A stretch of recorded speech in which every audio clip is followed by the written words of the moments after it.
So I actually want to start off with a really interesting paper that I found coming out of the University of Adelaide. It was about an honors student in psychology doing his thesis. The honors student has elected to remain anonymous. All of his names are blurred out on the publication, but don't know why. I think it was fantastic. Now, I do understand it's just an honors thesis. It's not the pinnacle of research, but I think he did a fantastic job, or he/she did a fantastic job with the paper. And I want to discuss a little bit, but do take it with a pinch of salt. It is just an honors thesis. It is a meta-analysis, so it's just basically a summary of a bunch of other papers. I also want to add the University of Adelaide is quite well known for its psychology department, so there's decent reason to assume that this paper was looked at with a fine mesh comb, and that the findings here are significant. So what did the researcher do? Well, the researcher took 16 observational papers that span across multiple countries, including the US, UK, Europe, and even Asia, and which encompassed 22,000 people. So 22,000 people across multiple demographics is quite a strong sample size to get some results from. Because if you think about it, the smaller your research sample is and the less diverse it is, the more likely you are to have the correlation or causation effect, or the less likely you are to have generalizations that really apply to people. But with this large sample size and this wide demographics, it's fair to assume that some of this is generalizable, and intuitively a lot of it does seem generalizable. So what did he find? Or what did the researcher find? So there's a whole bunch of talking points to go over. I'm going to summarize some of the most significant parts of it, and some of the more concerning parts of it as well. He found positive correlation of depression and loneliness ranging from 0.3 to 0.45, depending on whether you're a man or a woman. 0.45 correlation is insane. If you think about that, that means if you hold all other factors stable, then loneliness accounts for 45% of the variance that you see in depression from person to person. This means that if you include things like income, health, socioeconomic status, age, all those things do not contribute as heavily to explain the variance in depression as loneliness does. Not only did they control for factors like age and income, but surprisingly, they also controlled for relationship status, meaning whether you were single or in a relationship, it did not matter. 45% of your variance, or up to 45% of your variance, could have been explained with how lonely you feel. So this isn't just people feeling lonely in the sense that they have no romantic partner. This is people feeling lonely in the sense that they have no community. And it also kind of separates the idea that a girlfriend or a boyfriend or a significant other will reduce a lot of your loneliness. In fact, the data suggests that that's not true.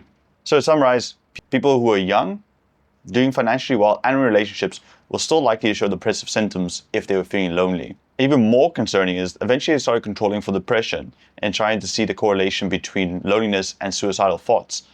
And even when accounting for depressive symptoms, there was still positive correlation between loneliness and suicidal thoughts.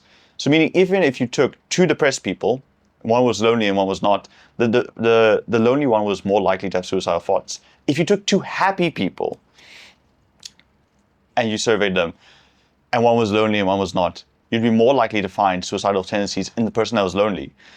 Now, there's a misconception, I think, that depression is a proxy for loneliness and so on. I do think the two are heavily correlated with each other, but I don't think that they are proxies per se. In the sense that I've seen many people who are happy and content with themselves, but still feel incredibly lonely. Loneliness should be viewed as its own problem to deal with and not something that's tied to depression. And you hear that kind of advice from a lot of people where it says you have to be happy by yourself before you can be happy around others. The data, at least from this study, does not suggest that. I also don't believe that anecdotally that's true. I've seen many people who are happy by themselves, content by themselves, but still feel immense loneliness. And this includes people that are in community or people that are already surrounded by others. They can still feel significant loneliness. Here's one of the more surprising parts of this paper as well.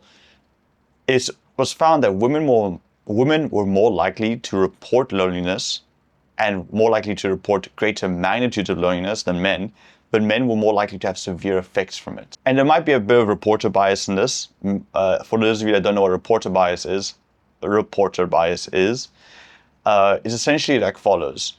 If you're surveyed on the street or you're interviewed on the street, say it's one of those Instagram channels where a person has a mic and comes and asks you questions, and they ask you what's more important, looks or intelligence, you're more likely to say intelligence, not necessarily because you believe it, but because you know this is going to be reported to people and you don't want to signal that you're shallow.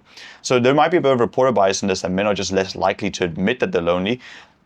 But I do think it is completely possible that men do just attach more significance to loneliness.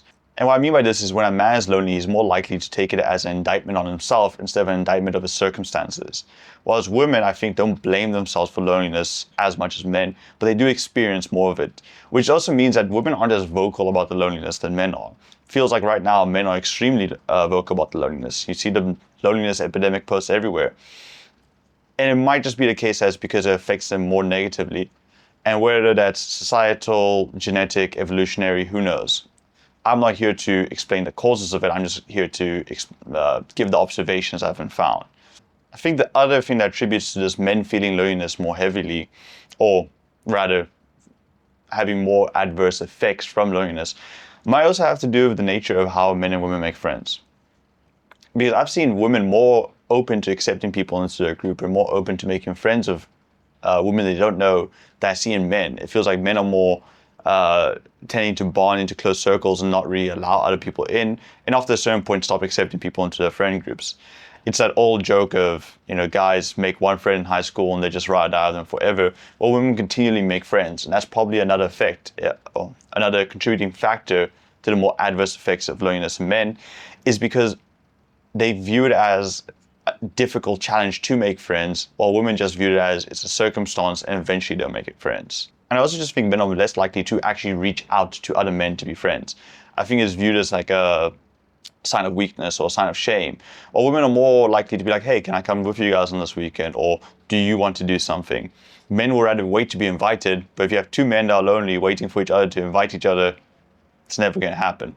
Okay, so what's the conclusions of this study? Or at least what conclusions did I draw from it? Now, I'll admit, there's a little bit of bias here. I am a man. I tend to lean towards the men's results of this. So, first thing is, men feel the effects of loneliness much harder. Men have a tougher time reaching out and helping others, or even helping themselves. And it's a bigger predictor for suicidal thoughts than unemployment and health risks. So, what can be done? So, firstly, the data suggests that getting into a romantic relationship isn't necessarily the solution. It could help, but you're just as likely to feel lonely, left out, isolated in a relationship than our relationship.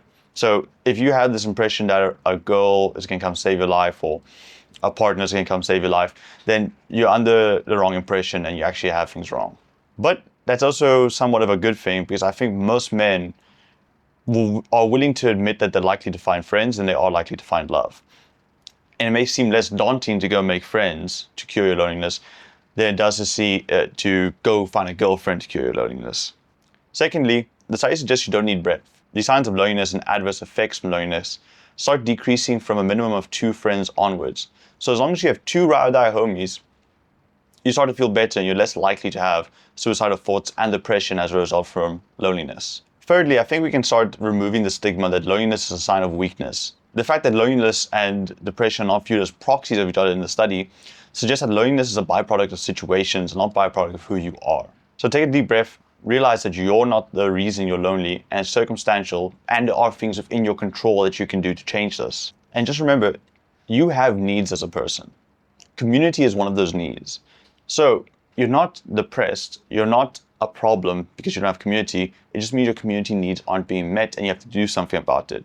But what can you do about it? So number one, as I just suggested, find 2 or 3 people that you really connect with. Why you connect with them, how you connect with them, it doesn't matter. Just find 2 or 3. Lock in on those 2 or 3. 2, build periodical and ritualized relationships. So what does that mean? This study also found that men are more likely to stay friends with someone if they have a shared goal, while women are more likely to stay friends with someone if they have a shared interest. And anecdotally, that also makes sense. Think about men that start businesses together, men that go to the gym together, men that are, taking it even back to high school and a high school football team together.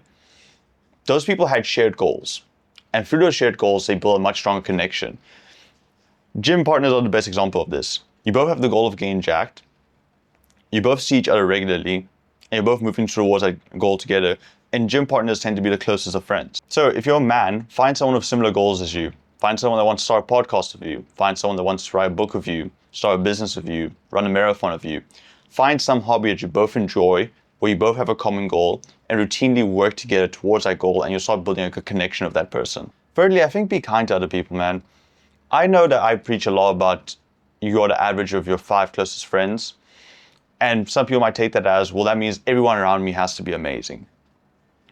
But sometimes all someone needs to become the best version of themselves is someone else to believe in them first. Who knows? You can have maybe 4 really good friends and there's one fifth guy who you see he's lonely and he needs some help. Bring him in. Believe in him. Let him feel welcome. And slowly start to watch him become the person that he was meant to be. And then he'll bring up the average eventually. But we can't keep on going about locking out other people of our groups and not accepting other people into our social circles and our communities. And then once we're in that similar situation, feel helpless. Be the change you want to see in the world. So if you know someone that's struggling with community, someone struggling with loneliness, let them in. And finally, be consistent. Keep on trying. You met 10 people that you try to be friends with and it didn't go well. So what?